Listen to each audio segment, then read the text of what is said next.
राजा राणा छत्रपति हाथिन के असवार।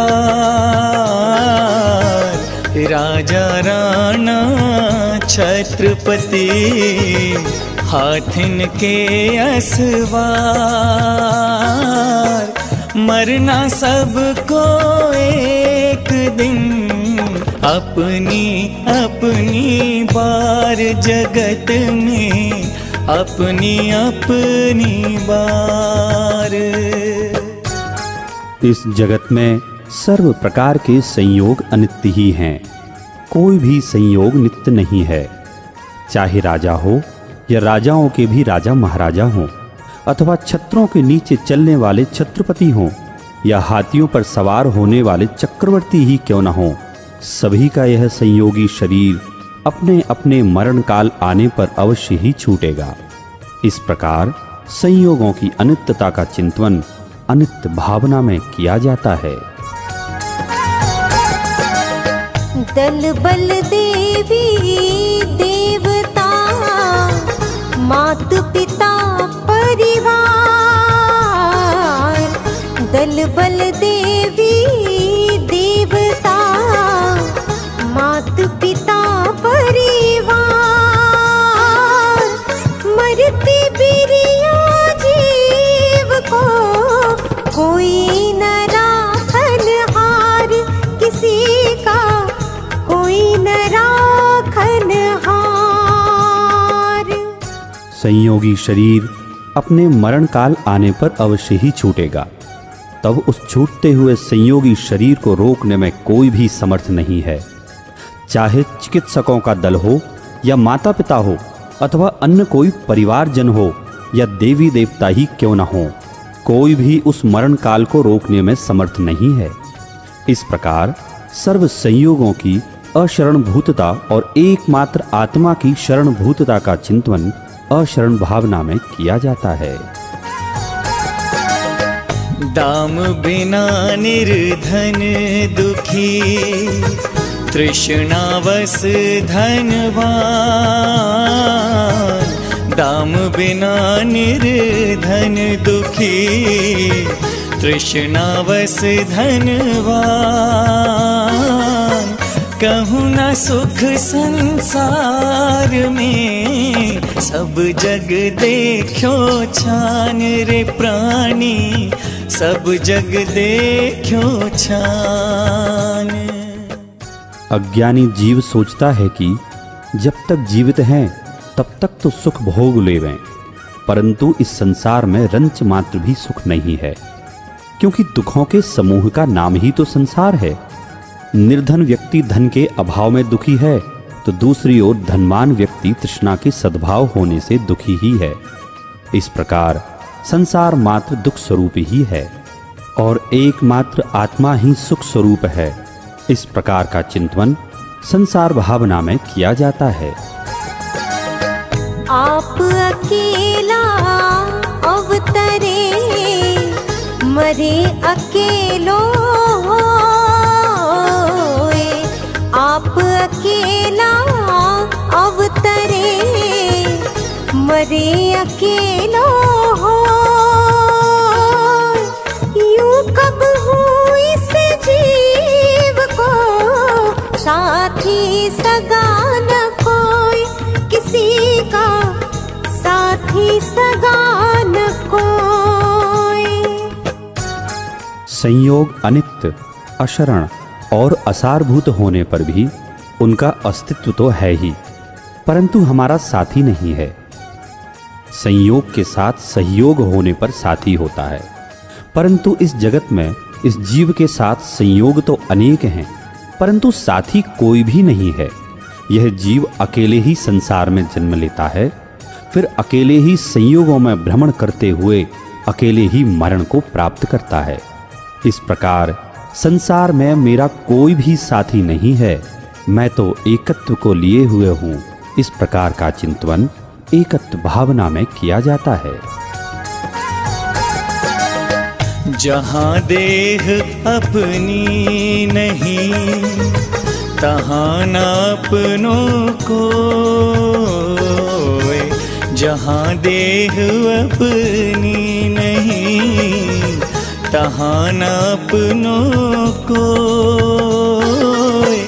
घर संपत्ति पर प्रकट ये, पर हैं परिजन लोए रे प्राणी, पर हैं परिजन लोए। अज्ञानी जीव विचारता है कि इस संसार में भले ही साथी कोई नहीं है, परंतु यह देह तो मेरा ही है। सो आचार्य कहते हैं, यह देह भी तेरा नहीं है। जब यह देह ही तेरा नहीं है, तब बाह्य में प्रकट भिन्न दिखाई देने वाले घर, परिवार, कुटुंब, धन, वैभव, संपत्ति तेरे कैसे हो सकते हैं, अर्थात तेरे नहीं हैं। इस प्रकार देहादि सर्व पर पदार्थ मेरे से भिन्न हैं, कोई भी मेरा नहीं है। इस प्रकार का चिंतन अन्यत्व भावना में किया जाता है। दिपे चाम चादर मढ़ी, हाड़ पिंजरा दे। दिपे चाम चादर मढ़ी, हाड़ पिंजरा दे। भीतरिया सम जगत में, और नहीं घिन गेह के आसम, और नहीं घिन गेह। यह देह सुखमय नहीं है, अपितु दुखमय, अशुचिमय है। जिस प्रकार विष्टा के ऊपर सुंदर चादर रखी हो, परंतु वह भी अपवित्र ही होती है, उसी प्रकार इस हाड़ मांस रूपी विष्टा के ऊपर सुंदर चमकती हुई चमड़ी ओढ़ रखी है, परंतु वह भी अपवित्र ही है।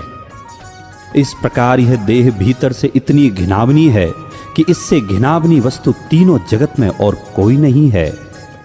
और यह आत्मा इतनी शुचिमय है कि इससे शुचिमय वस्तु अन्य कोई नहीं है। मोह नींद के जोर, जगवासी घूमे सदा। मोह नींद के जोर, जगवासी घूमे सदा। कर्म चोर चहोर, सर्वस लूटे सुध नहीं रे। सर्वस लूटे सुध नहीं। जिस प्रकार निद्रा में सोया हुआ व्यक्ति चोरों के द्वारा संपूर्ण रूप से लुट जाता है, फिर भी उसे कुछ खबर नहीं रहती, उसी प्रकार मोह नींद में अचेत पड़ा हुआ अज्ञानी जीव कर्म रूपी चोरों के द्वारा संपूर्ण रूप से निरंतर ही लुट रहा है, फिर भी अज्ञानी जीव को कुछ खबर नहीं है। इस प्रकार यह जगवासी अज्ञानी जीव प्रति समय कर्म रूपी चोरों के द्वारा लूटा जा रहा है, जिसके कारण यह निरंतर ही संसार रूपी सागर में भ्रमण कर रहा है। इस प्रकार संसार के कारणभूत पदार्थों को त्यागने हेतु वैराग्यवर्धनी आश्रम भावना का चिंतन किया जाता है। सतगुरु देय जगाए, मोह नींद जब पश में। सतगुरु देय जगाए, मोह नींद जब पश में। तब कछु बन ही उपाय, कर्म चोर आवत रुके। कर्म चोर आवत रुके। जिस प्रकार गहरी गाढ़ निद्रा में सोता हुआ व्यक्ति जब किसी सज्जन पुरुष के द्वारा उठाए जाने पर अपनी निद्रा को छोड़ेगा, तभी वह व्यक्ति चोरों के द्वारा लुटने से बच सकता है। उसी प्रकार मोह निद्रा में सोता हुआ अज्ञानी जीव जब किसी सद्गुरु के द्वारा जगाए जाने पर अपनी मोह निद्रा को छोड़ेगा, तब कर्म रूपी चोरों के द्वारा लुटने से बच सकता है। तभी यह जीव इस संसार रूपी सागर से बाहर निकलने के उपाय को विचार कर सकता है। इस प्रकार अचेत अवस्था से सचेत अवस्था में आने का चिंतन संवर भावना में किया जाता है।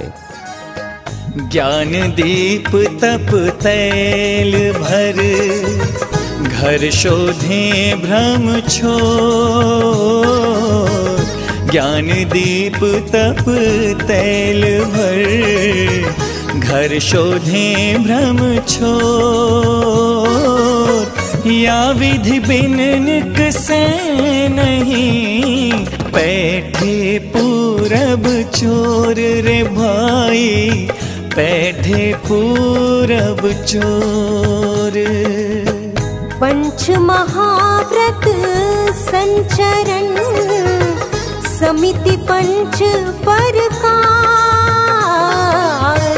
पंच महाव्रत संचरण, समिति पंच परकार। प्रबल पंच इंद्रिय विजय, धार निर्जरा सार रे प्राणी, धार निर्जरा सार। जिस प्रकार मोह निद्रा की अचेत अवस्था को त्याग कर सचेत अवस्था को प्राप्त करते ही कर्म रूपी चोरों का आना बंद हो गया, तब जागृत अवस्था को प्राप्त जीव छिपे हुए कर्म रूपी चोरों को प्रकाश के द्वारा भगाने का प्रयास करता है। उसी प्रकार यह जीव ज्ञान रूपी दीपक में तप रूपी तेल को भरकर भ्रम को छोड़कर स्वगृह में से उन कर्म रूपी चोरों को बाहर निकालता है। यदि यह जीव उपर्युक्त क्रिया नहीं करेगा तो इसके घर में बैठे हुए कर्म रूपी चोर बाहर नहीं निकलेंगे। इसलिए पंच महाव्रतों का संचार करके, पंच समितियों का पालन करके और बलवान 5 इंद्रियों को जीतकर निर्जरा को धारण करो, अर्थात सर्व कर्मों का त्याग करो। एकमात्र इसी सारभूत वस्तु का चिंतन निर्जरा भावना में किया जाता है।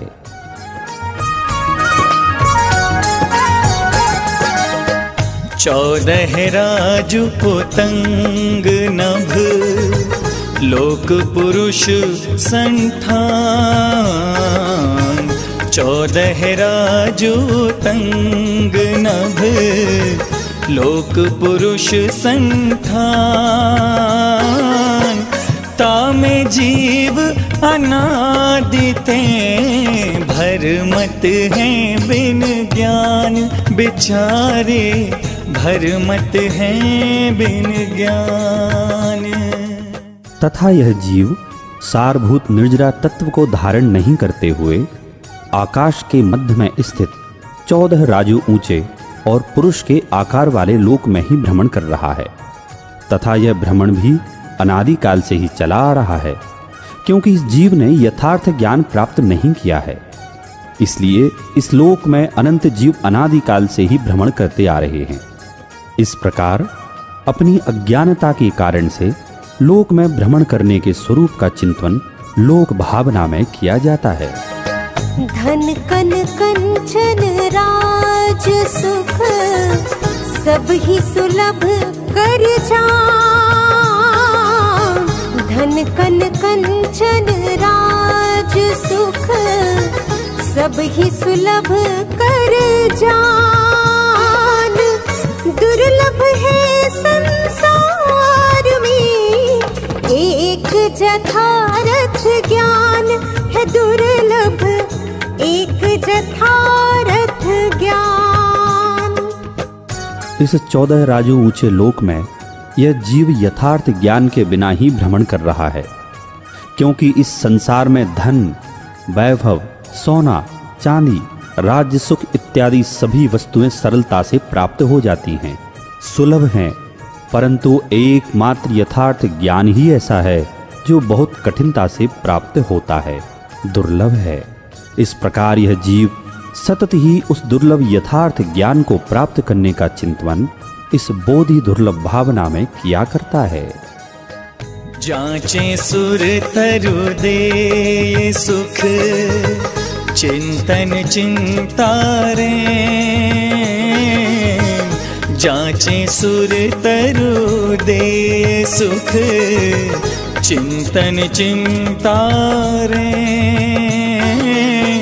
बिन जाचे बिन चिंतए धर्म सकल सुख देन रे भूधर धर्म सकल सुख देन। सम्यक दर्शन, सम्यक ज्ञान और सम्यक चारित्र ही धर्म है, और यह धर्म ही एकमात्र सुखकर है, अन्य कुछ भी सुखकर नहीं है। कल्प वृक्ष के समक्ष प्रथम चिंता यह है कि इच्छा करनी पड़ती है, तब कल्प वृक्ष किंचित मात्र सुख प्रदान करता है। परंतु धर्म तो ऐसा है कि बिना चिंता इच्छा के ही संपूर्ण सुख को प्रदान करता है। इस प्रकार वास्तविक सुख के कारण सच्चे धर्म का चिंतन इस धर्म भावना में किया जाता है।